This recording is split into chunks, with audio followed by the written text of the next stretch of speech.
His work, his art is so exceptional that it is rarely available to the public. Many of the top art collectors purchase his works just straight from his studio. So, should you ever be so fortunate as to receive an invitation to attend a showing of Dempsey Bob's work, I implore you to go out of your way to see works of art that will just leave you speechless. Thank you so much for allowing us into your life in this way, surrounded by your magnificent work. I'm curious, when all these pieces were collected and brought together for this exhibit, how did that make you feel? Well, it was kind of weird because, you know, like when I started them, I started with a big block of wood. And then as I work on them, I know every line. I drew it, I carved it, I painted it, I sanded it, and then they sort of become like your children. But then you got to let them go out in the world, and then you never see them. And some of them I haven't seen for 40 years. And I looked at this one little mask I haven't seen for about 40 years, and he was kind of looking at me, and I thought he was saying to me, where you been, Dad? It's 40 years, Dad, 40 years. So it's quite emotional. Yeah, it is. Yeah, it is. Because when I started, like I didn't think I was going to be an artist. I just loved carving. And I drew all my life. Like when I was a child, I drew. And there was no television. So we drew and we read books, you know, and we made our own toys. And that's basically how I started. I grew up in the cannery in Port Edward, and near Prince Rupert. And my mom worked there, my dad, everybody, my family. And, you know, we didn't have a lot of money, so we carved our own toys. We'd look in the Simpson Sears wish book, you know, the wish book, and we'd see a gun and we'd carve it, draw it out and carve it. And that's how, basically, just with a little knife, that's how I started carving. Well, you even had a teacher when you were growing up who gave you, what, C-? Well, yeah, I was in a Catholic school in Prince George, and my art teacher, she called me in one day and she said, I have to give you C-. And I said, why, you know? And she said, you didn't draw the way I want you to draw. And I said, well, I'm Talhtan and I'm Tlingit. I said, that's how I see it. That's how I draw it. And I said, I can't deny who my ancestors are, my grandparents, my grandfathers. I said, that's how I see it, that's how I do it. But you know what? She made me so mad I got good. Made me determined to get good. And when I won this... Order of Canada. That's the officer of the Order of Canada. And I thought about her and I thought, that's pretty good for a C-. You talk about, in learning how to draw, how you just have to practice and practice and practice. Oh, yes, you know, like, because that's... See, the drawing trains you to see. And because in art, in life too, you only see what you really know. If you don't know it, you don't see it, and it goes right by you. And that's how ideas are too. It's like an artist, you have to try to catch them before they go by you. Because if they go by you, they're never coming back, and then they're gone. You gotta live it. I think about it all the time, and I find that, like, if I'm not learning, I can't work. I've got to be reading, I've got to be learning, because what happens to an artist, if you stop learning, you stop being an artist. And I realize that, and so what I do is I'm interested in art, I love art, and I love all kinds of sculpture, and I study them, and I look at them, and because I can learn from them, because I know what I know, and I could figure out how he did it, or closely how he did it. And then I could get an idea from that. And what I think about now is like an artist like you could learn so much, but eventually you got to go down your own road, your own path. And that's where your art is, and that's where your truth is, and that's what you have to try to get to. And that's what I was trying to do with my style. I always, like the eyes, you look at my eyes, I had a dream about these eyes, and I seen these eyes, and I wanted to get them because they had life in them. And I've been trying to carve them now for 30 years. And I'm finally getting close. You're getting close. I'm getting close.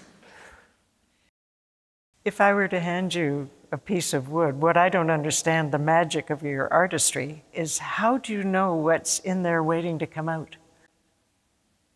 Well, sometimes, you know, like it's always different. Because certain shapes will suggest things to me. You know what I mean? Because I know my scale, I know how things fit, and then things will just come to me too. Because like on these one mask, that one there, I had this dream, and I seen the faces bubbling up from underneath his chin, and it was bubbling up all the way to the top of the head, and the forms were moving like this as it was bubbling up. And then I seen how they all fit on the mask in proportion, in depth, in design, and everything. And I realized, because if you just draw it on a piece of paper and you try to put it on a curved surface, it doesn't work. It's stiff like this. You gotta draw it. I drew every line. I drew it right on the wood. That's from the drawing. I drew every line by freehand. And that's how I did it. Like when I did Smart One, like I had an idea of him, and I just drew him down. I sketched him down really fast, and then because I knew about my grandfather told me about the story of the Smart One, and he was the keeper of the stories, and he lived with the elders, and he was trained with the elders, you know, with the stories, and he had a phenomenal memory. So I carved him.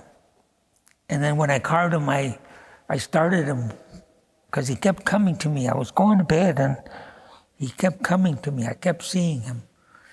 And I knew I got to get up early, and I got to start carving him. It was his time, like, so that's what I did. I started him. Anyways, I was working in my basement. It's in the book. You'll see that little window there, and it was I put him on my workbench, and I went to get coffee upstairs. And when I came down, I was going to turn on the light. Just before I turned on the light, I looked at him, and he was looking at me like this, really strong. And I said, holy shit, he's there. So I just left him. And I studied him, different light, different time of day, and I let him finish himself. And then I realized he was smarter than me, because he ended up the way he wanted to be, not the way I wanted him to be. And then I realized it doesn't matter, because he turned out better than I ever thought. And then I'll be remembered by him. And he was one of the best things ever done. And now it's like an honor to be a part of him. And now when I look at him, he's got his own character. He's got his own feeling. He's got himself. And he don't care about me, no. You know me? I'm just his dad, you know. I did a little bear too. A little bear holding a salmon. Anyways, I showed him in Vancouver, and this lady said, that's not Northwest Coast. And I said, it is so, because I made him. She said, well, it's not a totem pole. I said, well, it's not a totem pole, it's a sculpture. Because she thought we just did totem poles. And I said, no, it's a sculpture. But our people did sculptures too. But anyways, he made it to the National Gallery in a show called Land, Wind, and Power. And I thought about it, and he was smarter than her anyway, so. Because people try to limit Northwest Coast. And what I've done is I've pushed the art, you know, like I'm pushing it now. Because the thing about it, it's got to go, it's got to evolve. You know, it's got to change, but it's going to change slowly. but I'm trying to keep our foundation and keep our stories and keep our values, and like bring it out in the future. And I believe that, you know, Northwest Coast art it's one of the most Canadian art forms ever. It's from here. It's not from Europe. It's not from somewhere else. And it's a great art form, and it's beautiful. And, you know, like when I started, I thought about it, you know, like I didn't want it to die. Do you think that some of it has been lost from early years? Some of the origins of your work, for instance? Oh, yeah. You know, like, say like when I was born, we weren't allowed to carve. Not allowed to carve? Yeah, till 1951, our art was outlawed. And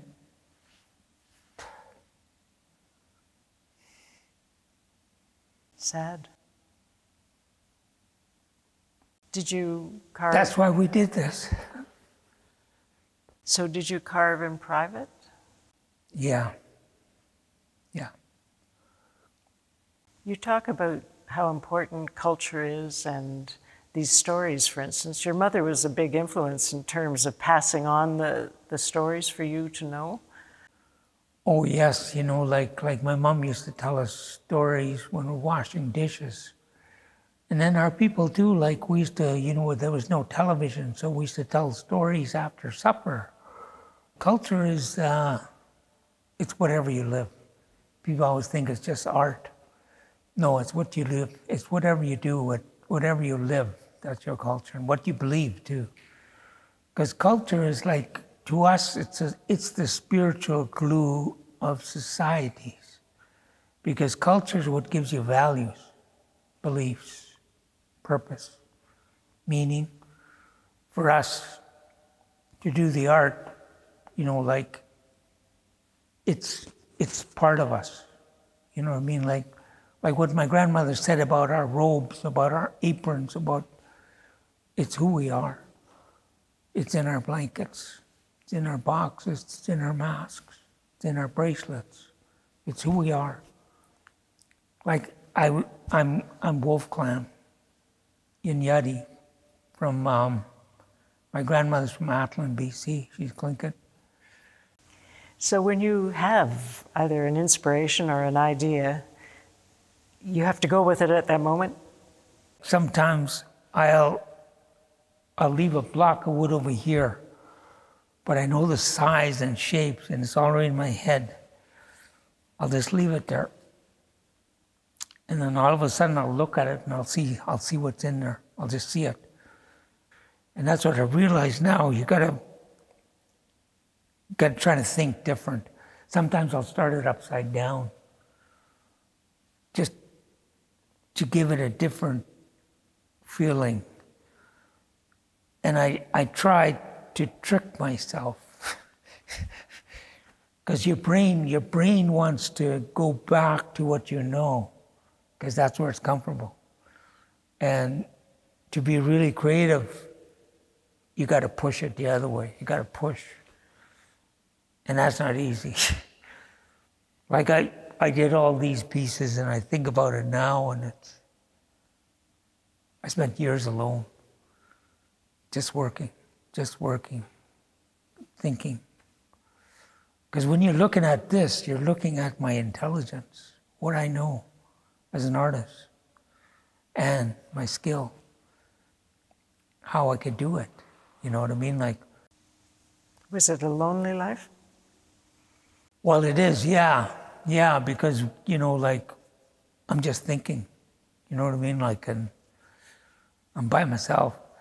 See, like, and to be really creative too, it takes a lot of courage to be good at anything. And you got to have confidence in yourself. And otherwise you can't get there. You can't do it. You know what I mean? Like, and you got to have belief in yourself too. And that's what I was when I'm working, I think about my ancestors. And I think about what I believe in, what I could do. You know what I mean? Like, I always think I could do better. And I'm never satisfied. I'm never satisfied. I always think I could do better. When you said you got your culture back broadly in '51, explain what happened at that time. Well, see, what happened was with the residential schools and stuff. And the Catholic Church and the churches, we weren't allowed to carve. We weren't allowed to dance. We weren't allowed to speak our language. And they were called the potlatch laws. And they weren't rescinded until 1951. So when I was born, we weren't allowed to carve. They arrested our people. And so we almost lost it. How do you find young people today? Are they as keen, dedicated, interested as you were? Well, some are. Some are, and well, I found there's lots of talent, okay? But in some of them, no discipline, no passion. And I think about it, see, like in art, you can't just have talent. You gotta have the discipline. You gotta have the commitment. You gotta have your life together. And you gotta have your own passion.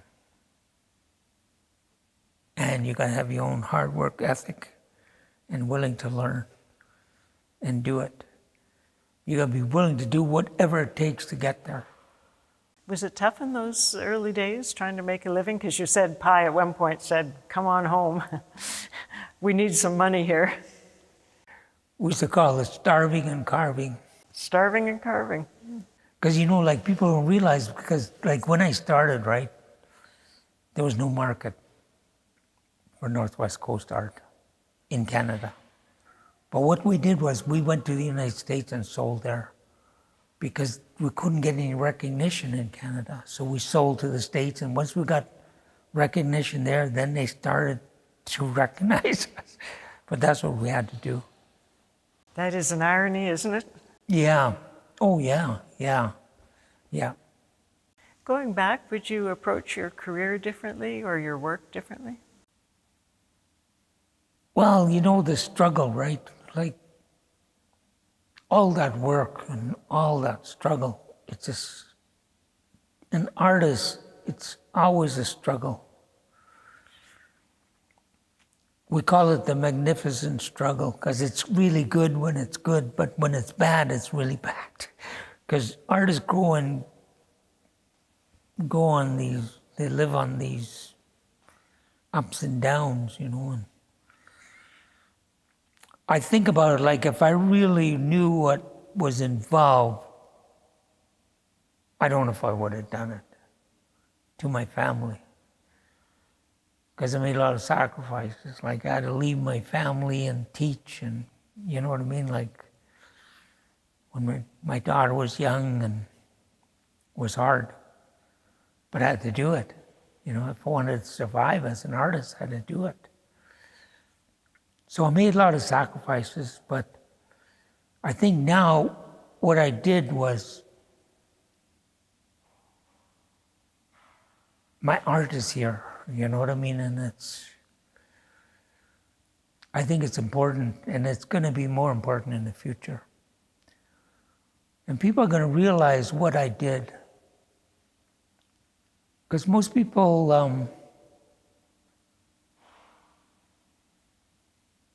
they live now.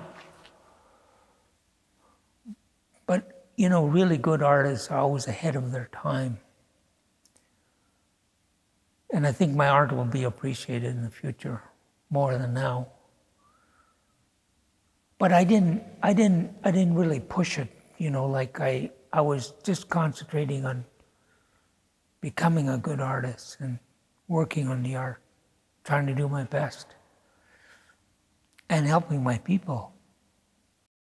Right now, we're all talking about reconciliation. Do you have any feelings about how reconciliation is unfolding right now in Canada?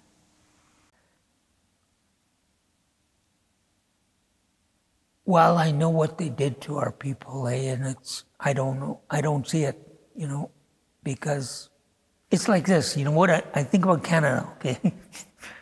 Might get in trouble though. If you don't confront your history and you don't try to change things for the better, and if you do not recognize the injustices and try to make it better somehow, what happens, and if you don't know your history, you got no soul. That's what's happening. You got no soul. Because that's part of humanity. That's what the struggle was. You know what I mean? Like I realize now, my art came out of the struggle too for that. The injustices that were done to my people and my friends, and I seen it. I lived there. I mean, I could tell you some things, but I don't want to say it here. Finding those kids, you know what I mean? Finding the kids. It brings it all back. That's why our people never talked about it for 30 years, 40 years, never talked about it.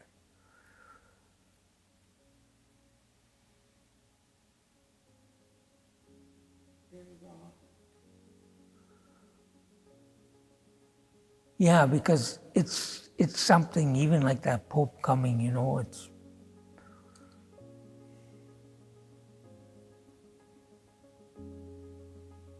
Dempsey, for people in the future, when they talk about you, think about you, how do you hope to be remembered?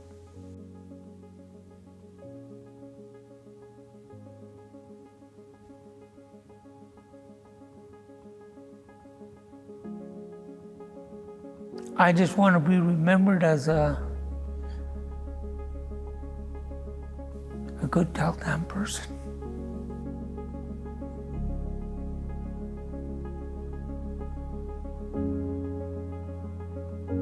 And Tlingit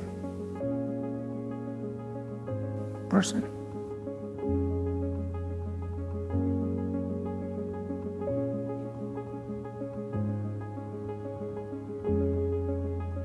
Dempsey Bob, a Tlingit, Talhtan, and BC legend.